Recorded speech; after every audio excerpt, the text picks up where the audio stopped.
this book, this opportunity was a really wonderful chance for me to to have a reflection on my life to date, and many threads have been brought together, that many born in this space.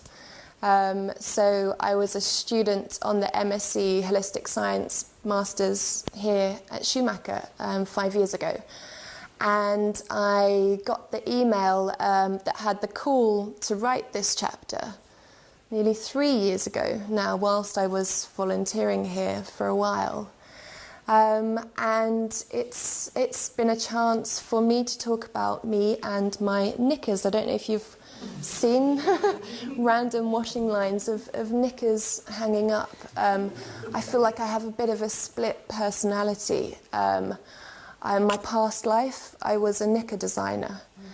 And my present life, I am writer, researcher, educator for a new way of being, a new loving, lively way of being. But I came about this way it's been a very sort of roundabout journey. I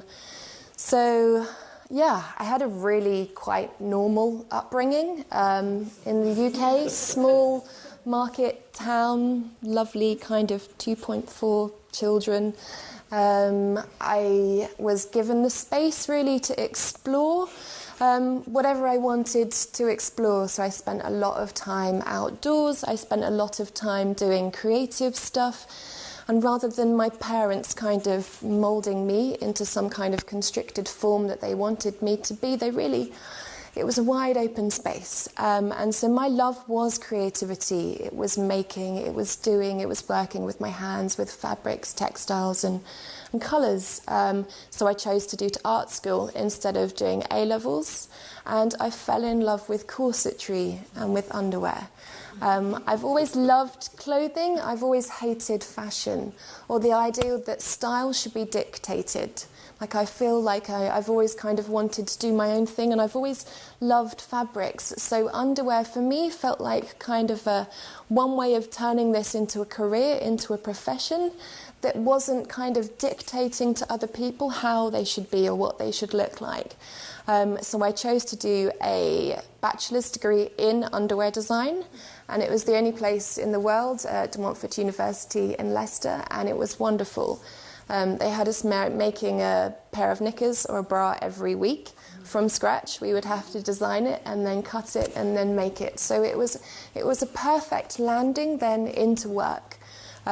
So at 21, I was offered my first job, and that was in Hong Kong. For some reason, I felt a lot less scared moving 6,000 miles away to live and work in Hong Kong than I did working in London.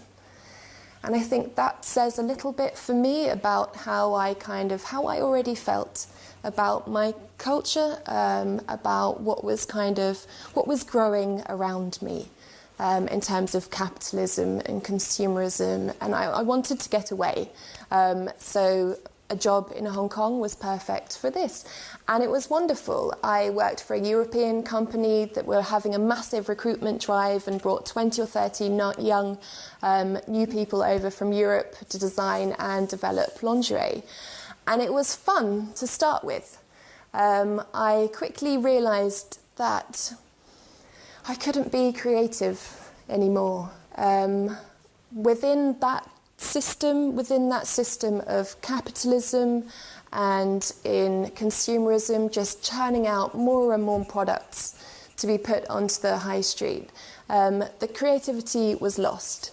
I nicknamed it either Paint by Numbers or the McDonald's of design, because it was really reducing it to its most basic element that looked like the thing they were selling, but there was no integrity, there was no love or no passion, no quality, no concern really actually for anybody on the chain. So be it the actual consumer at the end of it, kind of considering what it was that they might want actually from a product. or whether it was the women that worked in the factories that manufactured the products in China. I worked in product development, so I was lucky enough to have a very wide-ranging experience of all the sections of the process. So I got to work actually in the factories, working with the teams, developing the products, and really kind of seeing how that mass-producing machine actually occurs. And I was surprised. I mean, in Sri Lanka, I was working for a massive factory that produced underwear for a very well-known retailer on the UK high street that I won't mention. And this was one of the good ones. So our product development office was on a mezzanine floor, and it was part of this massive warehouse. And the scale, it was literally like the size of a football pitch, with just rows of machines and fans hanging from the ceiling and no air conditioning. So 35 degrees, let's say. And these men and women, it wasn't just women, they had to repeat the same motion over and over and over again. So to get our cost prices down, for me to get my target price down on one bra, I would have to make the sewing minutes as few as possible. So that would mean we'd have to separate all the jobs, and then we'd have to just get them to repeat them. So they were just doing it over and over and over again. I realised that maybe that's not quite a really life-inspiring, life-nurturing thing to do. Also because the hours were incredibly long. I mean, they'd work much longer hours than I think we might do in factories here. And certainly in China, there was quite often a kind of not technically bonded, but the employees would have to be there for 6 months at a time. They wouldn't get to go home in that time. They would have to live on site. One of the factories that I worked in China, the employees on the factory floor, they weren't called by their name even. They had a number. So all of this, it enabled me to get a lived experience of the damage that I feel capitalism and conspicuous consumerism does. You know, I don't want women making my underwear to be living in conditions like that. Whilst I was travelling to the factories in China, because it was a period of 5 years, I also got to see the gradual kind of industrialisation of China. So the countryside disappearing along the train tracks, and suddenly all of these concrete factories kind of popping up all over the place, and whole new villages and towns would open just around, you know, the manufacturing of jeans or the manufacturing of sweaters. And that's what would bring people to that place. And so I saw the countryside being wiped away. I saw people being treated like machines, essentially. I mean, we only had them there because we couldn't find a machine that could do it. And if we did, we would have a machine.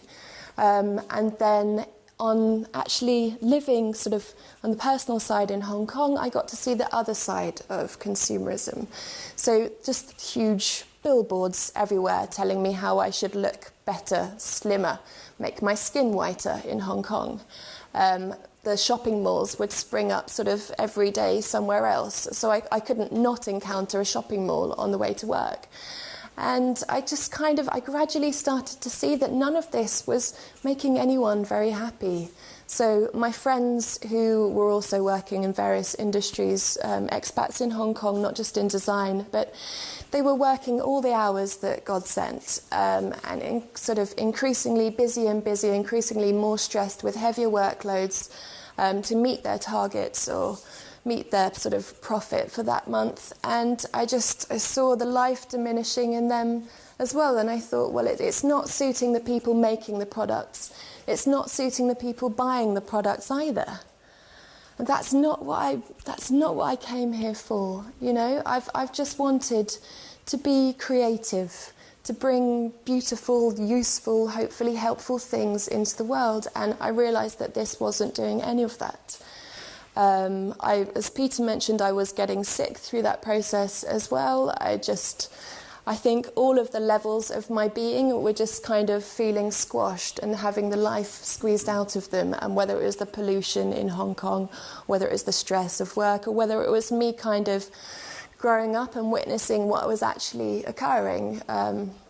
because I was still quite young at the time. I mean, it was 21 to 26 that I was in Hong Kong, so it was a real kind of eye-opener. And I just realised one day that I couldn't do it anymore, and I had to find another way of doing it, and I didn't know what that was. I still don't really quite know, but I just decided to hand my notice in. Everybody thought I was crazy, and I was subscribed to a blog called Ethical Junction. And one day, while I was still working out my notice for my job in Hong Kong, popped up an advert for Schumacher College for some short courses. And I realised that I had just booked my flight back to the UK, and I realised that there were two that looked quite attractive to me. One was Can the Earth Survive Capitalism? And one was Designing for Sustainability. So it couldn't have been more perfect. And I'd never heard of Schumacher before, but I just thought, right, that's where I need to be. So I got on the plane, came straight down to Schumacher, basically. Oh, and that was a breath of fresh air. For me, I suddenly realised that there was a whole community, a whole network of people asking the same questions, holding the same inquiries. And that led to the birth of my upcycling project, which is Emiliana Underwear. I did those 2 short courses, and I did a master's degree in holistic science. I had my whole worldview and being shaken up and down, and kind of managed to find my way back to my feet again, and thought, right, I've got all these wonderful new insights. I have this wonderful new community, this inspiration. What can I actually do with it? There was no possibility of me going back into lingerie design. I'm officially ostracised by the whole lingerie industry now. I did try and go back in after I graduated from here to start paying my student loan off, and I approached the most sustainable retailer on the high street. I had my agent phone me up the next day, shouting at me, saying they said that you basically talked your way out of the whole interview because you were too sustainable, that it will get the buyers' backs up internally. So I knew at that point that was it. No, don't even go there. You have to do something yourself. And I was unemployed. I moved back in with my parents, and it was August of 2010. And I thought, well, what am I going to do?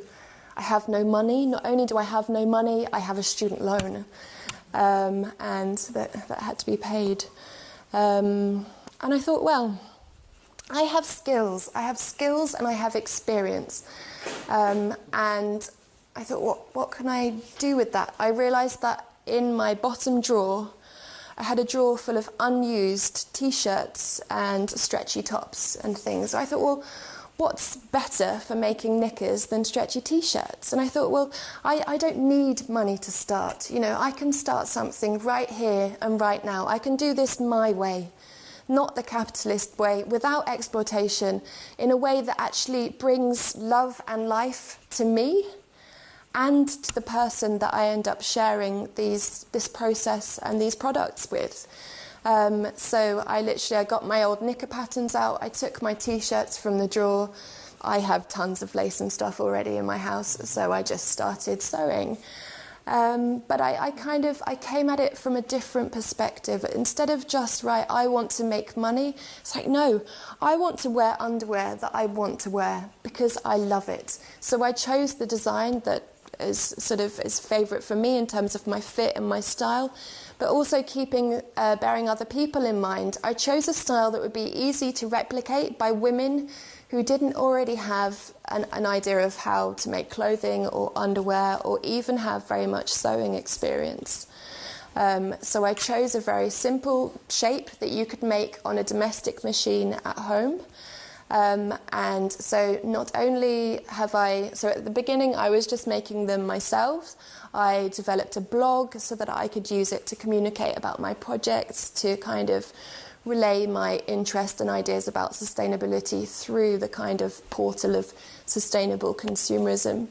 And eventually I started making kits as well. So not only can you take an unwanted T-shirt and construct it into your own knickers, at home, I also teach workshops. So I kind of use it as a very subterfuge way of getting women to talk about sustainability. So they come to me and they think that they're going to have a nice workshop learning how to make knickers, and then they suddenly realise, oh, it was wonderful. I had 2 young girls join one of my workshops in Norwich, and I was sort of trying to hear what they were saying whilst they were sewing, and they said, now I know. Now I realise what goes into this pair of knickers. They were like, how can said retailer sell these for £1 a pair? So they understood. So through allowing people to have a lived experience of what it takes to really, to make something, to craft something, the cogs kind of start turning. They start realising that actually, yeah, there's quite a process to it, and that you can't sort of have everything for 50p or whatever as it's becoming more common.